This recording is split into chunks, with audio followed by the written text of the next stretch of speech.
పోటీ చేయడానికి TRS party తరఫున గౌరవ ముఖ్యమంత్రి కేసీఆర్ గారు ఈరోజు కొత్త ప్రభాకర్ రెడ్డి గారికి అవకాశం ఇచ్చినందుకు వారికి హృదయపూర్వకంగా ధన్యవాదాలు తెలియజేస్తూ మరి మొదటి నుంచి కూడా ఆనవాయితీగా ఉన్నట్టుగా ఈరోజు కోనాయిపల్లి వెంకటేశ్వర స్వామి ఆలయంలో ప్రత్యేకమైనటువంటి పూజలు నిర్వహించి స్వామివారి ఆశీస్సులతో మెదక్లో మరి నామినేషన్ వేయడానికి బయలుదేరడం జరుగుతూ ఉంది.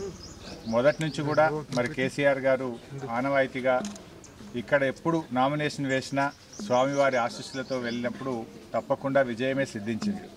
తెలంగాణ రాష్ట్ర ఏర్పాటు విషయంలో కానీ మరి ప్రతి సందర్భంలో కూడా ఆ స్వామివారి ఆశీస్సులతోని విజయాన్ని పొందడం జరిగింది. మరి ఇప్పుడు కూడా మెదక్ పార్లమెంట్ సభ్యుడిగా గౌరవనీయులు కొత్త ప్రభాకర్ రెడ్డి గారు బ్రహ్మాండమైనటువంటి మెజార్టీతో విజయం సాధిస్తారనేటువంటి విశ్వాసం కూడా మాకుంది. ఈరోజు 10:30-11 గంటల మధ్యలో మెదక్లో ప్రభాకర్ రెడ్డి గారు నామినేషన్ వేయబోతా ఉన్నారు. సో దాని సందర్భంగా ఈరోజు ప్రత్యేకమైనటువంటి పూజలు నిర్వహించి స్వామివారి ఆశీస్సులు తీసుకోవడం జరిగింది. నిరంతర న్యూస్ అప్డేట్ కోసం ఛానల్ ను సబ్స్క్రైబ్ చేయండి. పక్కనే ఉండే బెల్ సింబల్ ను క్లిక్ చేయడం మర్చిపోకండి. అప్డేట్స్ ని మిస్ అవ్వకండి. Thanks for watching. Please like, comment, share.